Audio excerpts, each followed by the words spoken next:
Salut l'équipe de fans, j'espère que vous allez bien. Ça y est, c'est maintenant officiel, j'ai enfin reçu mon SenseCap M4 de chez Seeed pour pouvoir monter un Masternode Flux de façon all-in-one. Alors, bonne nouvelle, j'ai déjà eu l'occasion de le tester et de voir un petit peu ce qu'il avait dans le ventre. Et aujourd'hui, je vous propose une review complète et vous partager mon avis sur ce type de boîtier. Alors, c'est parti!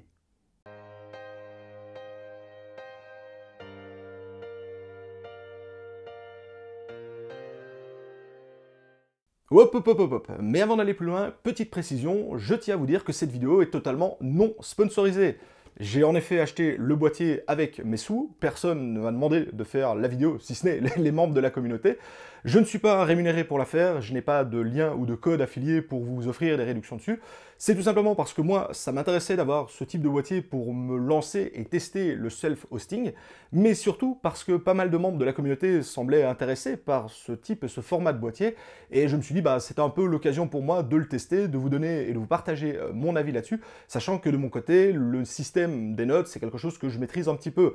Donc de cette façon, je me suis dit que c'était la meilleure façon de vous partager un avis de façon totalement neutre et de façon totalement désintéressée.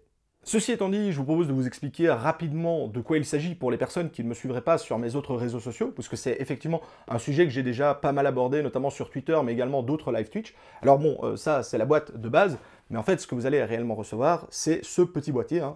Ici j'ai volontairement retiré la plaque de protection pour que vous puissiez voir un petit peu ce qu'il y a à l'intérieur. C'est tout simplement un mini ordinateur. Et ce mini ordinateur, il va nous servir à monter quoi? Eh bien, il va nous servir à nous monter un masternode. Et dans ce cas, avec ce type de boîtier, il s'agit d'un masternode pour le réseau Flux, et notamment, plus précisément, le node Cumulus, c'est-à-dire le plus petit node de la gamme, celui à partir de 1000 flux. Le but principal de ce genre de boîtier, c'est une fonction que je vais appeler all-in-one, c'est-à-dire qu'à partir du moment où vous avez acheté le boîtier, tout l'aspect configuration, installation, etc., se fait de manière automatique et de façon très simple à l'aide d'une application. On n'est pas du tout dans les lignes de commande comme on peut avoir sur une configuration de node classique sur un ordinateur ou sur un VPS. Ici, c'est vraiment la force de ce type de boîtier, c'est simplement de le brancher, de le connecter à Internet, et vous suivez la procédure via votre smartphone, puisqu'on va s'y connecter via notre smartphone. Vous suivez les quelques étapes à procéder, et en quelques minutes, votre node est configuré sans avoir à rentrer la moindre ligne de commande. Et c'est justement ce qui fait la force de ce boîtier et qui intéresse pas mal les débutants, c'est justement de laisser tout cet aspect très technique et très technologique derrière, et de se concentrer vraiment sur l'essentiel, c'est-à-dire permettre de faire du self-hosting, c'est-à-dire d'héberger à la maison son propre node Flux sans vraiment se prendre la tête au niveau de la configuration. Mais avant d'aller plus loin dans la partie technique, je tiens à rapidement vous faire un point sur l'aspect commande et livraison, parce que d'après moi, c'est un point qui est très important. Pour commencer, il faut savoir que ce type de boîtier est fabriqué par la société Seeed, qui elle-même est basée en Chine. Et donc, qui dit produits qui viennent de Chine, dit tout un tas de contraintes et de problématiques supplémentaires qui peuvent s'ajouter lors de votre commande. La première, c'est que le prix qui est affiché sur le site internet, généralement, c'est pas le prix final que vous allez payer pour le boîtier. Car je vous rappelle que lorsque vous commandez hors de l'Union européenne, vous avez potentiellement la possibilité d'être pris par la douane, et cela donc il faut ajouter les frais de douane, la TVA, les frais de dossier, etc. Ce qui veut dire que le prix affiché ne sera pas forcément le prix final payé. Dans mon cas, j'ai eu de la chance, j'ai pas été pris par la douane, donc le prix affiché sur le site internet était le prix que j'ai payé le boîtier. Ça a été également le retour que j'ai eu globalement de nombreux autres utilisateurs qui ont par la même occasion commandé le boîtier. Maintenant, vous devez être bien conscient que, comme n'importe quelle commande qui vient de hors Europe, il y a toujours ce risque effectivement d'être pris par la douane et de devoir payer un supplément si vous voulez effectivement pouvoir recevoir le boîtier chez vous. Par contre, un point qui a été très intéressant et très surprenant de mon côté, ça a été le délai de livraison. En effet, le boîtier, il était en précommande, je l'avais donc précommandé mi-décembre de mémoire. Il devait normalement être envoyé aux alentours du 10 janvier, et ça a été effectivement le cas. Et pour un colis qui vient de Chine avec une livraison FedEx, la date annoncée était aux alentours du 16 janvier, donc soit 6 jours pour la livraison, ce qui me semblait au final relativement court pour une commande de Chine, mais bon, on ne sait jamais. Et de ce côté-là, je vous le disais, j'ai été agréablement surpris, puisqu'en effet, j'ai reçu le boîtier le vendredi 13 janvier. Donc en seulement 3 jours depuis la Chine, j'ai reçu effectivement le boîtier. Et ça, il faut bien le noter, c'est quand même quelque chose de très agréable, parce qu'il n'y a rien de plus frustrant et rageant que de passer commande et d'attendre justement sa commande. Et bien ici, dans mon cas, en 3 jours, j'ai reçu mon colis. Et encore une fois, des retours que j'ai eu d'autres membres de la communauté, effectivement, la livraison a été extrêmement rapide. Donc pour le coup, c'est vraiment un bon point là-dessus. Ceci étant dit, je vous propose de faire un rapide tour de ce que le boîtier a à nous proposer. Vous allez voir, ça va extrêmement vite puisqu'il n'y a pas grand-chose à dire là-dessus. Donc premièrement, sur la face avant, je vérifie que je suis bien centré, il n'y a absolument aucune connectique.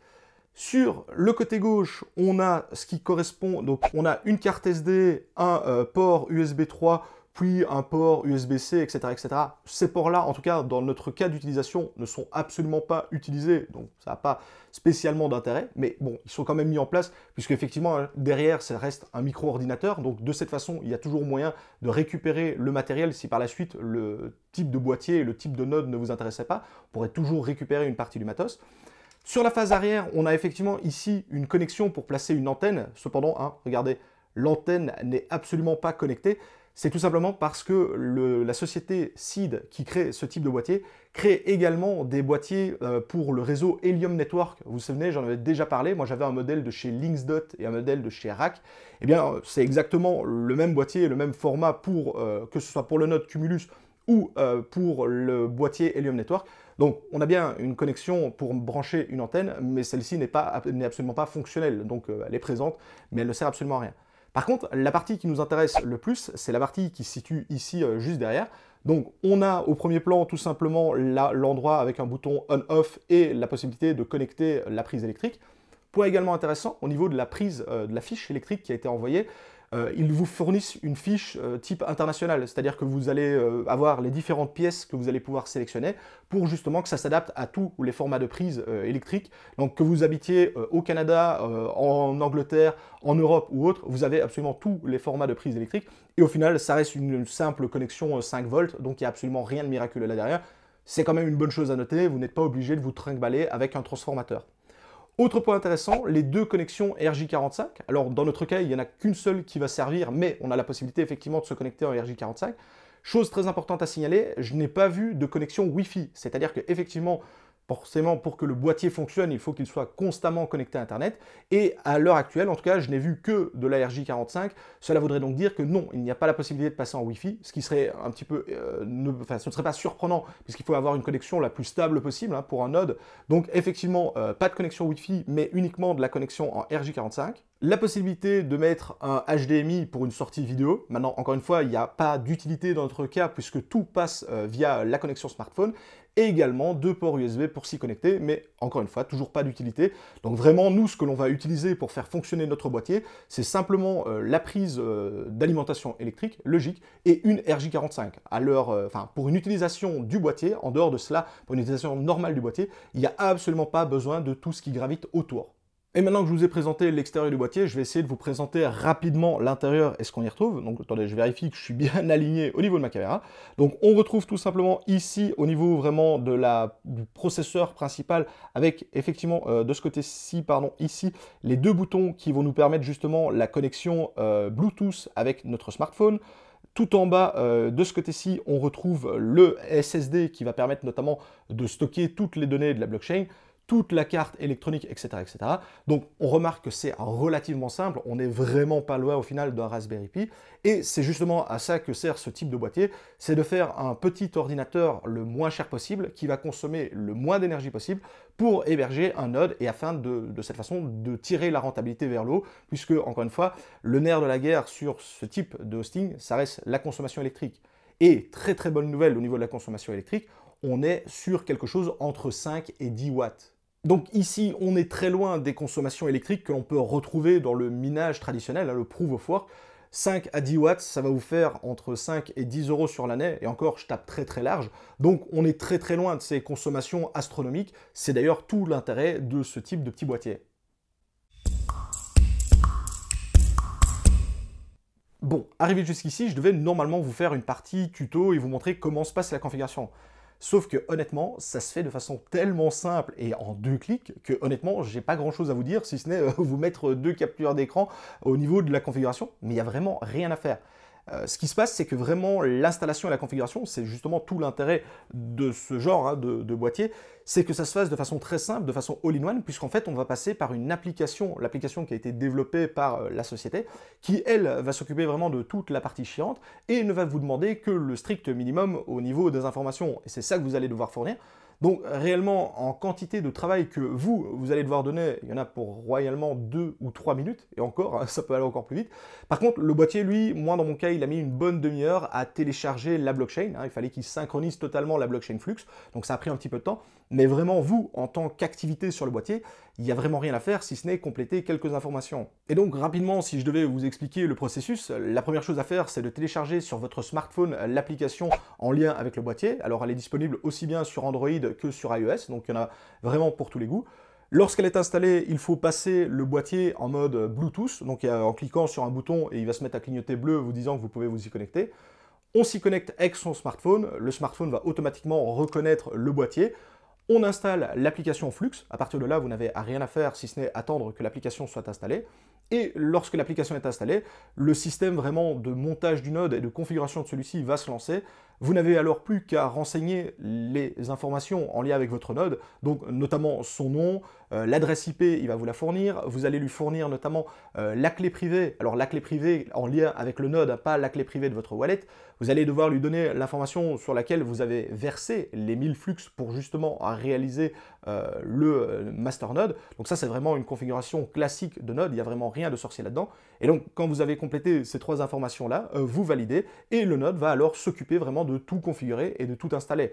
Et au bout d'une grosse demi-heure, le temps qu'il télécharge la blockchain, vous recevez un message comme quoi votre node est en ligne et il ne vous reste plus qu'à passer sur votre wallet Zelcore pour confirmer que celui-ci peut effectivement être lancé sur le réseau. Et à part ça, il n'y a vraiment rien d'autre à faire. Et donc, arrivé jusqu'ici, la question qui est probablement sur toutes les lèvres, c'est quel est l'intérêt de ce type de petit boîtier par rapport à une solution de self-hosting vraiment maison, où on va choisir soi-même son petit ordinateur et le configurer, et également par rapport à un VPS, comme je l'ai montré dans de nombreuses vidéos, ou encore en passant par un prestataire de service qui lui va s'occuper vraiment de la configuration de notre node à distance. Alors pour moi, clairement, l'intérêt de ce genre de boîtier, c'est vraiment la solution all-in-one. C'est-à-dire que si vous n'avez pas envie de vous prendre la tête à devoir justement monter un mini-ordinateur ou le configurer, ensuite de monter le node, passer dans tout l'aspect configuration, ce type de boîtier a réellement un intérêt parce que je vous dis, c'est vraiment quasiment du plug and play. On le connecte, on donne les 2-3 informations et le node est parti. Par contre, effectivement, si vous êtes développeur, si vous êtes à l'aise avec les lignes de commande, si ça ne vous fait pas peur de vous lancer dans le montage d'un node de A à Z à l'aide d'un tuto par exemple, eh bien effectivement, ce type de boîtier n'a pas d'intérêt puisque ici, ce boîtier, il va coûter entre 300 et 350 € avec les frais de livraison, ce qui, il faut bien le dire, est relativement cher. Si vous décidez de sélectionner vous-même un mini PC et de passer tout l'aspect configuration, vous allez être entre 180 et 250 € en fonction du modèle. Effectivement, c'est beaucoup moins cher, mais encore une fois, vous faites une beaucoup plus grosse partie du boulot, ce qui est normal. C'est vraiment, si vous cherchez la solution la moins chère, ce type de boîtier n'est vraiment pas fait pour vous. Par rapport à du VPS, l'intérêt ici, c'est d'avoir le boîtier à la maison et donc de réellement participer à la décentralisation du réseau et pas qu'on se retrouve tous au final chez Amazon, AWS, chez Hetzner ou chez Contabo. Donc réellement ici, grâce à ce type de boîtier, vous participez réellement à la décentralisation. Et effectivement, au fil du temps et au cours du temps, ce type de boîtier sera quand même plus économique que de louer un serveur dans un data center. Tout simplement parce qu'ici, à part le coût vraiment d'achat du boîtier, derrière l'électricité c'est vraiment minime et donc ça ne va pas avoir un intérêt de continuer à utiliser un VPS. Sauf bien entendu si vous avez des problèmes au niveau de votre connexion internet, puisque effectivement c'est un point que je n'ai pas abordé encore dans la vidéo. L'intérêt de ce type de boîtier, et donc de manière générale du self-hosting, c'est d'avoir la capacité nécessaire de faire tourner le boîtier à la maison. Si vous vivez au milieu de la forêt, que votre connexion internet est au ras des pâquerettes, ce type de boîtier ne fera pas des miracles, car il faut avoir un minimum de débit montant et descendant, donc 25 MB par seconde dans le cas du Cumulus, le plus petit node qu'on peut installer sur ce boîtier. Et donc effectivement, si vous n'avez pas le minimum requis au niveau de votre bande passante, alors il faudra toujours, dans votre cas, vous tourner vers la solution de VPS. Mais si voilà, vous ne voulez pas passer par le VPS, ce boîtier peut effectivement être une alternative si vous n'avez pas envie de vous prendre la tête.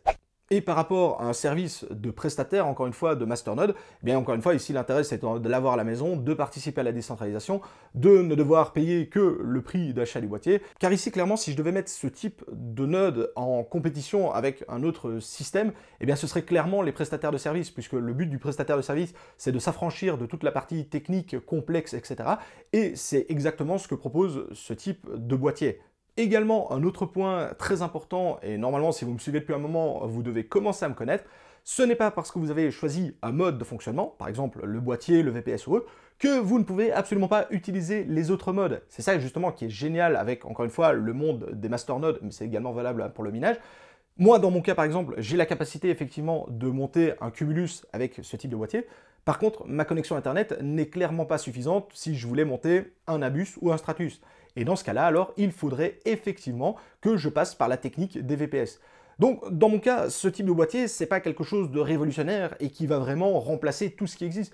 C'est juste, en fait, tout simplement une corde supplémentaire à votre arc, une possibilité supplémentaire pour des personnes d'héberger un node, et ce n'est pas parce que, par exemple, vous avez la capacité de monter vous-même vos propres machines que vous ne pouvez pas, un jour, pour vous faire plaisir, en acheter un, comme monter un node sur un VPS, tout simplement parce que ça vous arrange.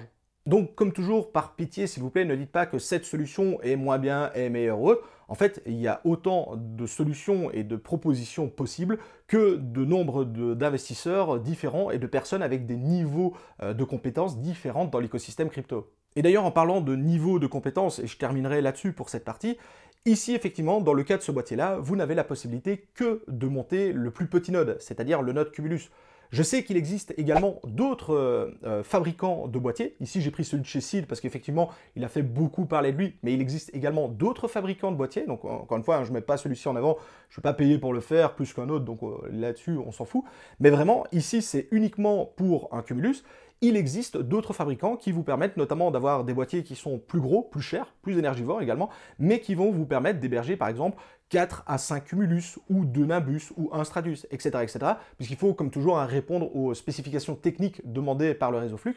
Donc ici sur celui-ci, vous ne pouvez monter qu'un autre Cumulus. Il n'y a pas possibilité de monter un second, il n'y a pas possibilité de monter un Nimbus ou un Stratus. Je ne l'ai pas précisé en début de vidéo, mais voilà, ce boîtier-là ne fait que le node Cumulus.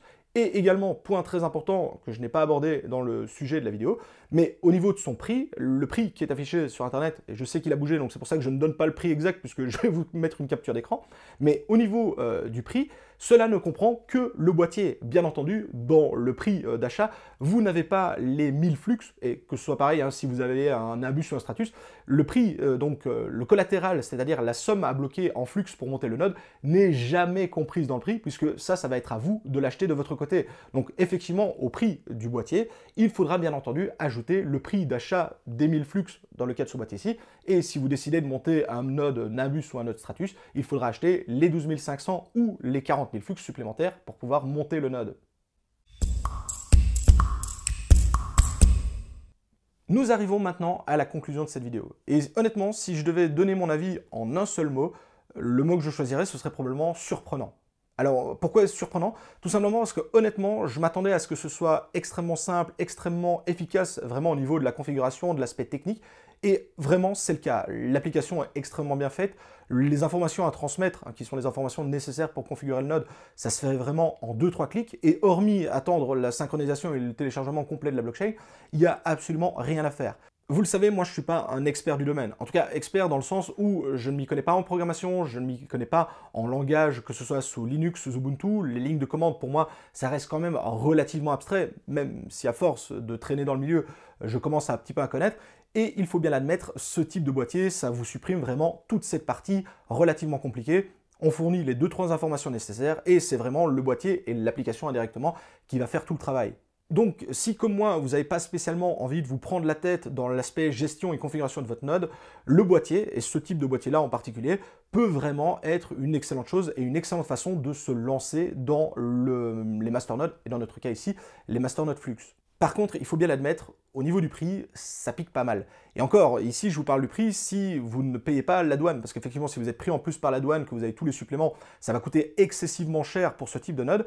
Et effectivement, en comparant ce type de boîtier par rapport à un propre PC qu'on peut faire, hein, je vous disais entre 180 et 250 €, il n'y a pas photo. Maintenant, de l'autre côté, il faudra se taper tout l'aspect configuration, maintenance du node, etc., que ici vous n'avez pas.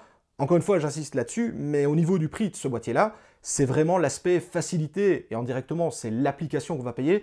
C'est pas le matériel, parce que ça, au final, ça vaut pas très cher, tout ce qu'il y a là-dedans. C'est vraiment ce que l'on paye au niveau de ce type de boîtier, c'est vraiment l'app et la mise à disposition d'un programme qui va s'occuper totalement de la configuration du node, et notamment de sa maintenance. Et donc concrètement, est-ce que je recommande ce type de boîtier? Eh bien totalement oui, honnêtement j'ai été, comme je vous le disais, surpris, ça fonctionne extrêmement bien.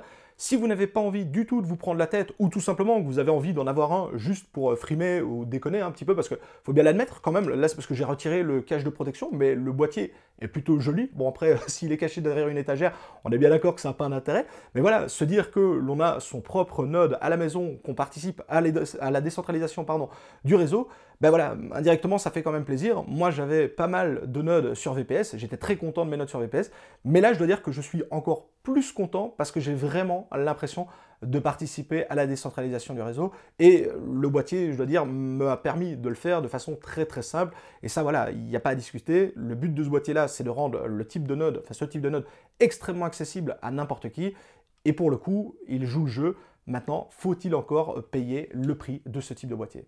Bref les amis, j'espère que cette vidéo vous aura plu. N'hésitez pas à me donner votre avis en commentaire sur ce que vous pensez de ce boîtier, si même vous l'avez déjà acheté et que vous avez peut-être également un retour à faire dessus, ou au contraire, si vous avez acheté un boîtier concurrent, parce que je sais qu'il existe effectivement d'autres boîtiers, je vous disais, qui permettent d'héberger même d'autres types de nodes. Si la vidéo vous a plu, je compte sur vos likes et vos partages, ça me fait extrêmement du bien en cette période relativement difficile au niveau du marché des crypto-monnaies, ça ne fait que du bien à la chaîne. Je vous souhaite à tous d'excellents investissements dans le monde des crypto-monnaies. C'était Monsieur TK. Ciao les crypto-fans.